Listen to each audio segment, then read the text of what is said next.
Today's episode, we want to talk about dealing with difficulty regarding fasting, since we are in the month of Ramadan. So this is the month of fasting. You know, it's a pillar of Islam. And just like there are other pillars of Islam, people sometimes don't even think that it's important to fast. They're excited about Ramadan coming in. Oh, Ramadan is coming in. Ramadan is coming in. They quit sinning and they plan to sin once Ramadan is over. Many people do that.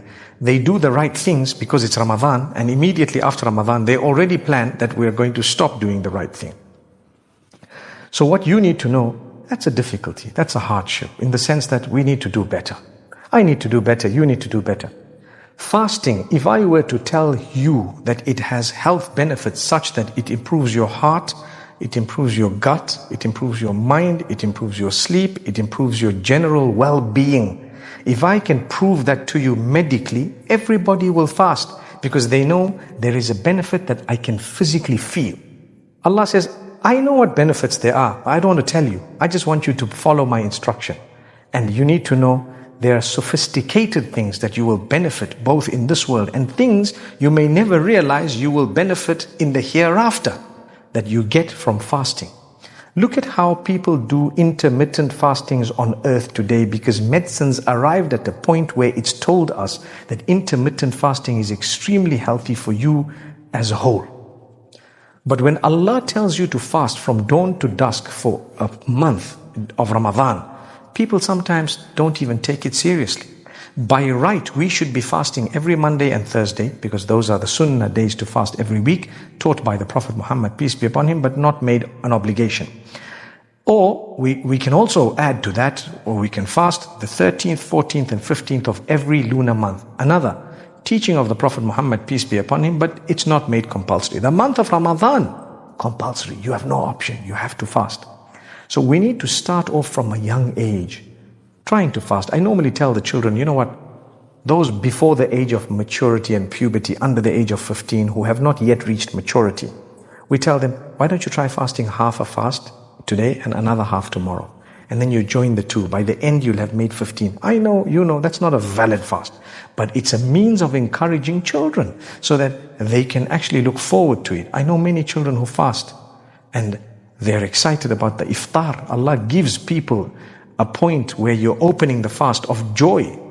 That's in the hadith. The Prophet ﷺ says, Allah gives you 2 points of joy. The point where you are opening your fast, or the point of Eid. And when you meet your Lord, you'll be happy, very happy. Why? Allah says, I want you to abstain from something that you do usually, that's generally permissible for my sake. I want you to stay away from it. Why? It will polish you up in a different way altogether. It will give you discipline. You know, for me, if I've got money and I walk into the store, I can buy whatever I want. Allah says, control. What do you need? Don't be extravagant. Don't waste. Don't be wasteful. Allah says being wasteful and extravagant is equivalent to being a brother or brethren of the devil. May Allah forgive us. So I shouldn't. How am I going to get that restraint? Well, if you fast properly in Ramadan, you will automatically be restrained, because what it does, you see, we have biceps and triceps. Many people, they flex their muscles and they actually do weights in order to build their biceps. But there is a different type of exercise to build your triceps. If you don't have a proper back and front muscles that are developed, you'll have backaches. You'll have different pains, but you're building your muscle because you're not doing it properly. You've built one, but not the other. Allah wants you to build yourself holistically. He instructs you to do certain things, you do them. That builds the spiritual biceps, if I can call it that way. When He tells you not to do certain things, it's the opposite. You are building your spiritual triceps. I'm just giving you an example, right?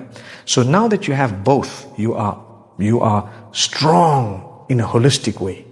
So if you did not know or did not train yourself to be able to abstain from things that are displeasing to Allah, anything and everything that comes in front of you, you think, well, I've got the money, I've got this, I've got that, I've got the power, the energy, the ability, let me go do it. So you commit every sin there is in the market and you don't bat an eyelid. The reason is, you don't fast. Anyone who can't control themselves, there's a problem with their fasting. Allah tells you, I want you to abstain from certain things because I want to train you for the rest of your life. So Allah says, fasting has been prescribed upon you. Let's read the verse. يا أيها الذين آمنوا كتب عليكم الصيام كما كتب على الذين من قبلكم لعلكم تتقون أياما معدودات. Allah says, O you who believe, fasting has been prescribed upon you like it was upon those before you, in order that you achieve piety, God consciousness, closeness to Allah, proper connection with Allah. Allah says it's just a prescribed time. It's a fixed time, 1 month. So Allah knows. I always say if Ramadan was longer, we wouldn't enjoy it. If it was shorter, we wouldn't enjoy it. But it's exactly the right time. Allah wants to train you. So habit building. What am I doing? Building habits. I'm building a habit. It's an honor to fast. You have to make sure you understand. And when you are fasting, please ensure that you eat what is healthy. Get up in the morning for suhoor. Enjoy it. Have a little bit. Have some liquid. Balance your diet. Don't eat too much because the enzymes will actually make you even more hungry at a point where maybe it's just midday. But when you eat less, you enjoy the whole fast. You're energetic. You have the energy. And when you open your fast at the end of the day, don't glut yourself. You need to make sure that you eat a date, have a bit of water, you pray, you come back, you have something healthy. I'd like to be campaigning against fries and all the other unhealthy food. Maybe a little might be okay, but try and do away with anything that's oily, unhealthy, and so on. I know in some cultures that's what iftar is all about. Fair enough, but control yourself. Have a little. Don't overdo things. When you overdo things, you won't enjoy the fast. But if you're having difficulty fasting, a hardship where you're feeling lazy, you need to do something about it yourself. Make sure from a young age you're dedicated. Use your energy in the correct way through the day. Be focused upon the fact that there is a great reward for the ones who fast. The Prophet ﷺ says there is a door of paradise specially for those who fasted dedicatedly. It's known as Ar-Rayyan. Especially for those who fasted dedicatedly. If you can abstain from what is generally permissible, surely it becomes easier to abstain from that which is prohibited. What a beautiful habit building month. Builds a habit. In fact, I can quickly let you in on a few other habits that are built in the month of Ramadan.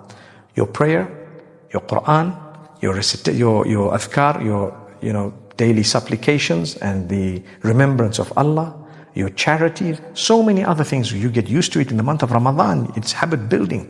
Habit building. So this is the best month of the whole year.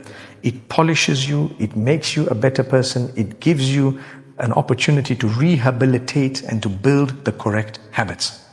That is why when you come out of Ramadan, the hadith says, غُفِرَ لَهُ مَا تَقَدَّمَ مِن ذَنْبِهِ. A person who was serious about Ramadan, the fasting and the standing in prayer, they are forgiven every sin that they've committed in the past. Totally wiped out. Because it's a beautiful habit building month. Like correctional services. You know, one hadith says that the devil is tied up. Yes. There is difference of opinion as to exactly how and who and what. But in general, the devil is tied up. In Ramadan, unfortunately, do you know what? He messes with us even from wherever he is tied up. We need to realize that Allah wants to emancipate us. Allah wants to release us from the shackles of the devil by giving us an opportunity to build ourselves. It's like, I know I've got a massive heavyweight title and I'm practicing. I practice for the whole month and I'm building myself and energizing and using and learning and training for the day I'm going to meet with my Lord. Subhanallah. As soon as Ramadan is over, my reward is plugged in. The devil comes in, I'm going to bash him completely. Shaitan, I'm not going to obey him. Look at this. May Allah subhanahu wa ta'ala make it beautiful for us to fast.